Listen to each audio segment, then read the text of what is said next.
बिहार विद्यालय परीक्षा समिति 2025 द्वारा पूछे जाने वाले महत्वपूर्ण वस्तुनिष्ठ प्रश्न लेकर मैं गुंजन सर आप लोगों के बीच उपस्थित हूँ। ये सारे प्रश्न अति महत्वपूर्ण हैं, जिसे आप इस बार एग्जाम में परीक्षा में आने की संभावना बहुत ज़्यादा है। तो देखते हैं प्रश्न नंबर 1, वस्तुनिष्ठ प्रश्न नंबर 1, मैदानी पारिस्थितिक तंत्र में तृतीयक उपभोक्ता किसे कहा जाता है? तो तृतीयक उपभोक्ता हो गया मेढक, क्योंकि पहला जो हो गया वह कहलाता है हरा पौधा, इसको बोलते हैं उत्पाद। द्वितीयक हो गया ग्रास ऊपर या टिड्डा जो होता है, जो द्वितीयक उपभोक्ता के रूप में आता है, और तृतीयक में मेढक आता है। तो इसका आंसर बी हो जाएगा। प्रश्न नंबर 2 की तरफ बढ़ते हैं। प्रश्न नंबर 2 है, निम्नलिखित में से कौन लैंगिक जनन संचारित रोग है? तो लैंगिक जनन संचारित रोग में एड्स भी आता है और गोनोरिया भी, दोनों आता है, इसलिए इसका आंसर सी डी हो जाएगा, ए और बी दोनों। अगले प्रश्न को देखते हैं, इनमें से किसके द्वारा अमीबा में भोजन का अंतर्ग्रहण होता है? अमीबा जो भोजन को अंतर्ग्रहण करता है उसे कूटपाद कहते हैं, यानी शिष्ट के द्वारा अंतर्ग्रहण करता है। प्रश्न नंबर नेक्स्ट देखते हैं कि नर युग्मक एवं मादा युग्मक संलयन को कहते हैं। मेल गैमिट और फीमेल गैमिट के फ्यूजन जब होता है ना, नर युग्मक और मादा युग्मक के संलयन को निषेचन कहते हैं, इसका आंसर बी हो जाएगा। अगले प्रश्न को देखते हैं, निम्नलिखित में से कौन एक भूमिगत जल का उदाहरण है? अगले प्रश्न है में कौन एक भूमिगत जल का उदाहरण है? तो इसका आंसर हो जाएगा कुआं, जो कि भूमिगत जल का उदाहरण है, नीचे से रिसोर्सेज करके इसे निकाला जाता है। अगला प्रश्न है, निम्नलिखित में से किसे अब उपभोक्ता की श्रेणी में रखेंगे? यानी इसमें से कौन है जो उपभोक्ता की श्रेणी में है? तो जंगली जानवर है ना, वो उपभोक्ता की श्रेणी में आता है, जबकि ये भी उत्पाद है, ये भी उत्पाद है, और फूल और पत्ते ये सब उत्पाद होते हैं। तो जंगली जानवर उपभोक्ता की श्रेणी में आता है। अगला प्रश्न को देखते हैं कि मानव में डायलिसिस थैली है, मानव का जो डायलिसिस थैली है ना उसको नेफ्रॉन बोलते हैं, इसका आंसर ए हो जाएगा। मानव में डायलिसिस थैली नेफ्रॉन है। अगले प्रश्न की तरफ बढ़ते हैं। प्रश्न नंबर 7 है, पुष्पी पौधों में लैंगिक जनन किसके द्वारा होता है? तो पुष्पी पौधों में यहाँ पर लैंगिक जनन की चर्चा की गई है, यह किसके द्वारा होता है? तो इसमें फूलों के द्वारा होता है, तो इसका हो गया प्रश्न नंबर सी, इसका उत्तर हो गया सी, फूलों के द्वारा। अगले प्रश्न को देखते हैं कि अगला प्रश्न क्या है, कवक में पोषण की कौन सी विधि है? कवक जो होता है ना वह मृतजीवी पोषण करता है, इसका बी आंसर हो जाएगा। अगला प्रश्न देखिए 9 नंबर प्रश्न क्या करें, जीन शब्द किसने प्रस्तुत किया है? सबसे पहले जीन शब्द के बारे में किसने बताया? तो इसका हो गया जॉनसन ने सबसे पहले जीन शब्द के बारे में बताया था, तो इसका सी आंसर हो जाएगा। याद रखेंगे दोस्तों, इस तरह से हम लोग अगले प्रश्न की तरफ बढ़ते हैं कि एक लिंगी पुष्प के उदाहरण है। एक लिंगी पुष्प के उदाहरण में कौन सा आएगा? तो एक लिंगी पुष्प हो गया, इसमें पपीता आ जाएगा, एक लिंगी पुष्प। तो ये आपका हो गया। जो सारे प्रश्न आप एक बार सरसरी निगाह से देख लें, एग्जामिनेशन पॉइंट ऑफ व्यू से बहुत ज़्यादा इंपॉर्टेंट है। बढ़ते हैं अगले प्रश्न पर। अगला प्रश्न है, कीटों के पंख और चमगादड़ के पंख किस तरह के अंग हैं? यानी अगले प्रश्न की तरफ देखते हैं कि कीटों के पंख और चमगादड़ के जो पंख है किस तरह के अंग है? तो इसका उत्तर हो जाएगा समवृत्ति वाले अंग कहलाते हैं, इसका सी आंसर हो जाएगा। प्रश्न नंबर अगला देखते हैं क्या करें, मनुष्य में सांस लेने और छोड़ने की क्रिया क्या कहते हैं? तो 12 का जो हो गया आपका, इसको श्वासोच्छवास कहते हैं, तो इसका पहला आंसर हो जाएगा। मनुष्य में सांस लेने एवं छोड़ने की क्रिया को श्वासोच्छवास कहा जाता है। गुणसूत्र कहाँ पाए जाते हैं? 13वां प्रश्न को देखिए, तो गुणसूत्र जो होता है ना वह इसके केंद्रक में पाया जाता है, इसको तो इसका आंसर हो जाएगा सी। गुणसूत्र क्रोमोसोम्स जो होते हैं उसके केंद्रक में पाए जाते हैं। प्रश्न नंबर 14 देखिए, प्रकृति में ऑक्सीजन का संतुलन कैसे बना रहता है?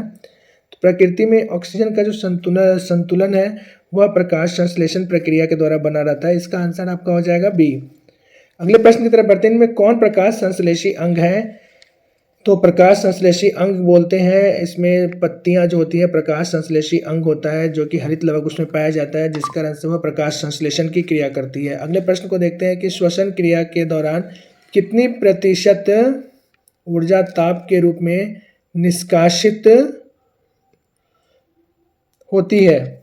यानी श्वसन क्रिया के दौरान कितनी प्रतिशत ऊर्जा ताप के रूप में निष्कासित होती है? तो इसका हो जाएगा आंसर ए, 20% होता है। इंसुलिन नामक हार्मोन की कमी से कौन सा रोग होता है? तो इंसुलिन की कमी से मधुमेह यानी डायबिटीज हो जाता है, इसका आंसर सी हो जाएगा। प्रश्न नंबर अगला देखते हैं, वृक्क की संरचनात्मक एवं क्रियात्मक इकाई को क्या कहते हैं? तो वृक्क की संरचनात्मक एवं क्रियात्मक इकाई को नेफ्रॉन या वृक्क नलिकाएं कहा जाता है, तो इसका आंसर डी हो जाएगा। अगले प्रश्न को देखते हैं, निम्नलिखित में से कौन उभयलिंगी जंतु नहीं है? प्रश्न नंबर 19 को बोलते हैं उभयलिंगी जंतु के बारे में चर्चा की जा रही है। तो मछली उभयलिंगी, यानी इसमें अलग अलग सेक्रेशन होता है, तो इसका उभयलिंगी नहीं कहा जाता है, जबकि दोनों केचुआ, कृमि और हाइड्रा उभयलिंगी है, तो इसका आंसर डी हो जाएगा। मानव रक्त के 100 ml में उपस्थित यूरिया की मात्रा होती है, मानव रक्त के 100 ml में यूरिया की कितनी मात्रा होती है? तो इसका आंसर हो जाए 30 mg मिलीग्राम, 30 मिलीग्राम इसमें होती है।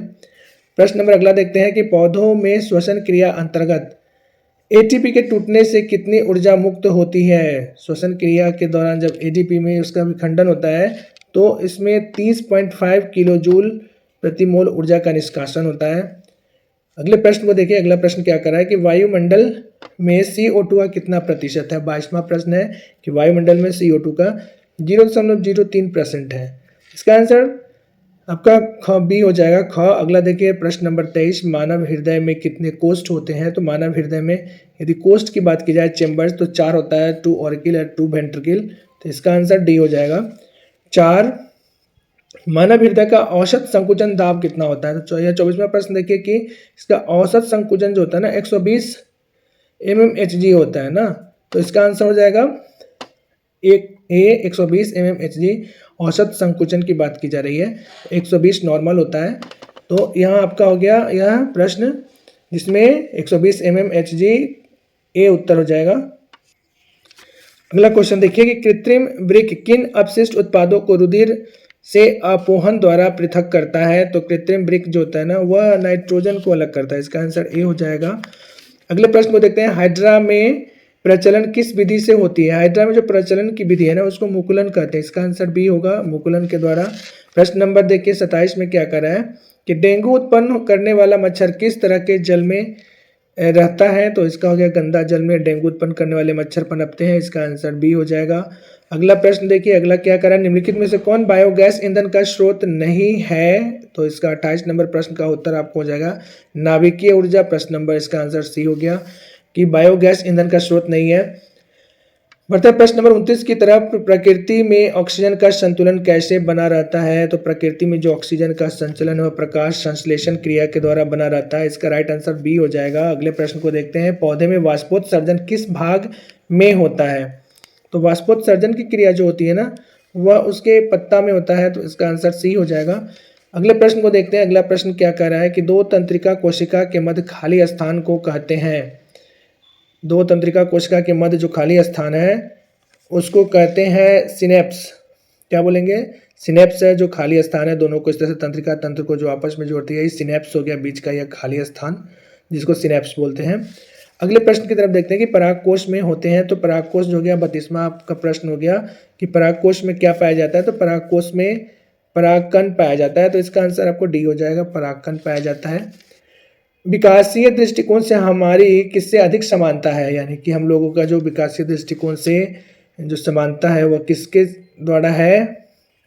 तो चिंपैंजी के द्वारा है, इसका आंसर हो जाएगा बी। अगले प्रश्न देखते हैं, मुकुलन द्वारा अलैंगिक जनन होता है। मुकुलन के माध्यम से जो अलैंगिक जनन होता है वह प्लाज्मोडियम में होता है, तो इसका आंसर हो गया मुकुलन द्वारा अलैंगिक जनन होता है, तो इसका आंसर हो गया आपका प्लाज्मोडियम में। अगला प्रश्न को देखते हैं हम लोग, पाइरुवेट के विखंडन से कार्बन डाइऑक्साइड जल तथा ऊर्जा देता है और यह क्रिया होती है कहाँ पर होती है? तो माइटोकॉन्ड्रिया में होती है, इसीलिए इसको ऊर्जा गृह कहा जाता है। अगले प्रश्न को देखते हैं कि मनुष्य में वृक्क एक तंत्र का भाग है जो संबंधित है किस चीज़ से? उत्सर्जन से संबंधित है, इसका आंसर सी होगा। अगले प्रश्न को देखिए, प्रश्न नंबर अगला जो है, प्रकाश संश्लेषण क्रिया में ऑक्सीजन बाहर निकलता है, CO2 प्रकाश संश्लेषण क्रिया में ऑक्सीजन बाहर निकलता है तो वह CO2 को ग्रहण करता है और O2 को छोड़ता है। अगले प्रश्न को देखते हैं कि इंसुलिन की कमी से जो रोग होता है उत्पन्न उसे क्या कहते हैं? तो मधुमेह कहते हैं उसको। इंसुलिन की कमी से होने वाला रोग द्विखंडन होता है। द्विखंडन किस में पाया जाता है? तो द्विखंडन अमीबा में भी होता है, पैरामीशियम में पाया जाता है और लिशमेनिया में पाया जाता है, तो इसका आंसर डी हो जाएगा, इनमें से सभी में द्विखंडन होता है। अगला प्रश्न को देखें कि फूल में नर प्रजनन अंग होता है, उसको बोलते हैं पुंकेसर, या नर प्रजनन अंग हो गया पुंकेसर। अंडाणु निषेचित होता है, कहाँ पर होता है यह? तो यह फैलोपियन नलिका में होता है। अंडाणु जो निषेचित होता है वह फैलोपियन नलिका में होता है। मनुष्य में इसका निषेचन फर्टिलाइजेशन जो होगा निषेचन वो होता है फैलोपियन नलिका, याद रखेंगे। 42वां प्रश्न देखें, ग्लोबल वार्मिंग के लिए उत्तरदायी गैस है, कौन सा गैस उत्तरदायी है? तो इसको बोलते हैं CO2 कार्बन डाइऑक्साइड। इस तरह से यह कुछ वस्तुनिष्ठ आपको लेकर आपका जो उत्तर है आप देख ले एक बार सरसरी निगाह से, ये बहुत ही महत्वपूर्ण है जो आपको एग्जाम में मदद करेगी। वीडियो आपको कैसा लगा अपनी प्रतिक्रिया जरूर दें, वीडियो को लाइक सब्सक्राइब और शेयर जरूर करें। Wish you all the best, thank you, take care, bye bye, जय हिंद।